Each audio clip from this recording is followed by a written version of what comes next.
Hi, welcome to Secrets of Irving. Mighty Isis.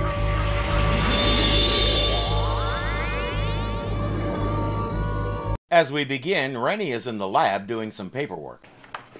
Hi, Rennie. Can I come in? Oh, I'm sorry, nobody's allowed in here. I'm making up the master list of answers for tomorrow's chemistry exam. Oh, I wanted to see Miss Thomas. Oh. The master list of answers? Yeah, that's why I gotta guard this place like Fort Knox. If Anne looks familiar, you're probably a fan of Battlestar Galactica. That's Lorette Spang, better known as Cassiopeia, Starbucks on-again, off-again, sorta, kinda, but not really, but she actually is, even though he's not sure he wants it, and neither is she, girlfriend. Rennie closes the door while Anne gets that familiar evil smile that says somebody is planning something that isn't exactly on the up-and-up.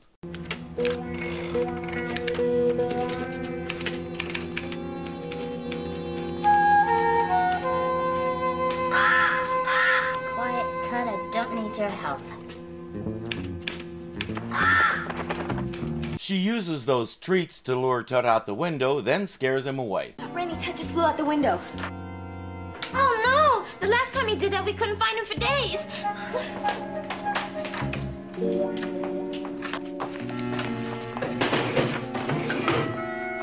I'll lock it. Okay. Uh-huh. As soon as Rennie is out of sight, she's inside copying the answers. Later, while everyone is looking for Tut, we're looking in on cheerleading practice. I understand some of you have been falling down on your grades. Now, you've got to have a B to stay on the team. Not to worry. For you, I'll be an instant genius. Not for me, for the squad. You're too good to lose. Good enough to be #1 girl? Your partner? That's her real goal. Another girl named Wynn is better than she is and already has that spot, but that shouldn't matter. She should have it because she wants it. He tells her if she wants the spot, she'll have to compete with Wynn for it. Anne looks like she's about to cry. Meanwhile, there's no sign of Tut. Oh, mighty Isis.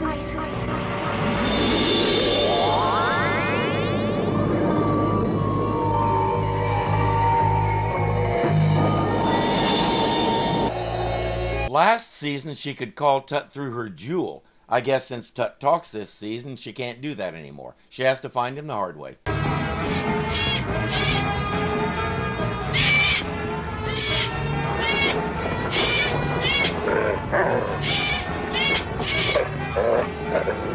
Tut is caught and that dog is about to have him for lunch.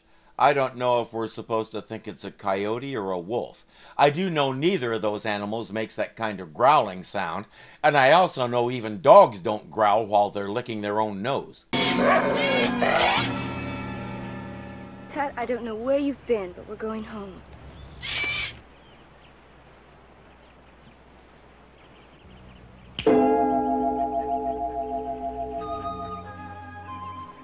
How do you say whiskey tango foxtrotting dog? Good morning, Anne. I hope you're ready for the chemistry exam. Piece of cake, Miss Thomas. Believe me, you don't have to worry. Well, I hope you're right. You're the one who will flunk the course if you fail the exam this morning. Easy as a triple backflip. When a student like Anne is that confident, you should immediately suspect cheating. And Anne should keep her big mouth shut. She's giving herself away.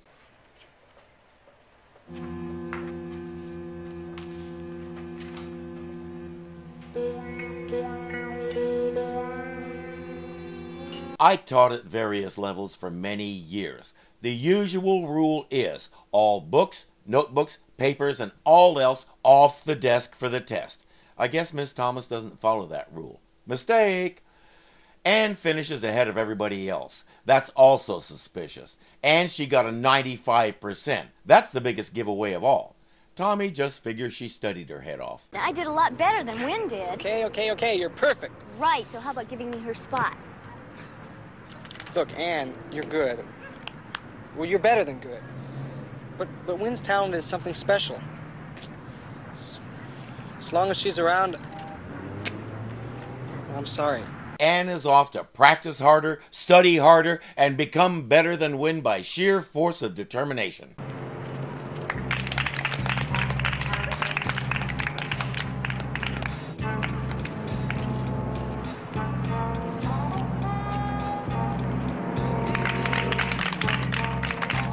That looks like a copy of the master list. As if. No, she's going to frame Wynn for cheating, even though she's the poorest student and she blew Wynn's doors off on the test. Looking for this? Oh, thanks. Where'd you find it? There's something inside. Do you recognize it? No, I don't think so. Hey, those are some of the answers to the exam we took this morning. All the answers. How about somebody ask if it looks like Wynn's handwriting? Take that list, compare it to the answer sheets from everyone in the room, and it won't be hard to figure out. Why am I the only one who thinks of these things? Andrea says, I don't believe Wynn did it, so until I'm convinced otherwise, I'm not going to have her thrown off the cheerleading team. Tommy agrees. Wynn knows who did this. I feel more sorrow than anger for her. Why is that? She wants everything, but she isn't willing to work for anything. I have a feeling she's going to end up with nothing. She'll end up married to Earl in that Dixie Chicks song. Tommy, I hear you're going to be meeting a new #1 girl. Oh, really? Where'd you hear that? Well, it's all over school. They caught Wynn cheating on the chemistry exam. And you believe it? Well, sure I believe it. Then you really don't know Wynn at all. You mean you don't believe it? Not a word. Well, whether you believe it or not, you're going to have to take her off the team. Listen, Annie, until they prove to me that Wynn's a cheat, she stays on the team. And she's still #1. You mean after all After all, you what? She storms off, jumps in her car, and goes screaming out of the parking lot just as Andrea and Wynn arrive. I believe Earl is waiting about a mile down the road. Tommy and Wynn jump in his car to go after her while Andrea does her thing. Look who's here. The Happiness Twins. Okay, let's play games.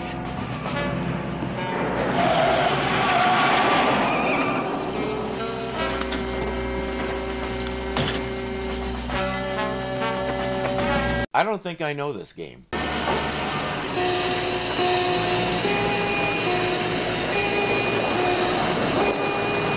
And even if I did, I don't remember seeing that in the rule book. Look out! Behind you, the car!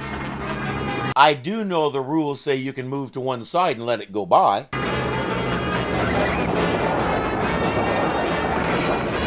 Or you can do that. Your way gives Isis something to do. God of meadow, tree, and grass, lift this girl, let danger pass.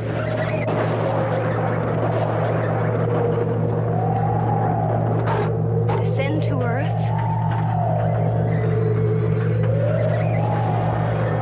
You could get the same result by telling it to move her to the left or the right, but that wouldn't make such a nifty effect. Anne is suspended from the team for the rest of the year, but if she behaves herself, she can try again next year. She learned her lesson about being #1. The thing about being #1 is she should try looking at it from Wynn's point of view. When you're on top, there's always somebody just below who wants to topple you and take your place. And eventually somebody will. It's a basic law of physics, or whatever science this falls under. Smiglin Gahumahuma is the heavyweight champion of the world. For now. Until the right contender comes along and defeats him, and that guy is the champion. Until the right contender comes along. You don't have to be #1. Just be better today than you were yesterday, whatever that might mean to you. It might mean finishing 2 chapters of that great American novel. It might mean having 1 less cookie to start eating better. Big or little, it doesn't matter. What matters is improvement. Anne understands that now, and she also understands the importance of honesty. Speaking of which, I wonder if she ever told them what she did to Tut. If she didn't, they'll never know, 'cause Tut ain't no snitch. I'll see you next time on Secrets of Irving.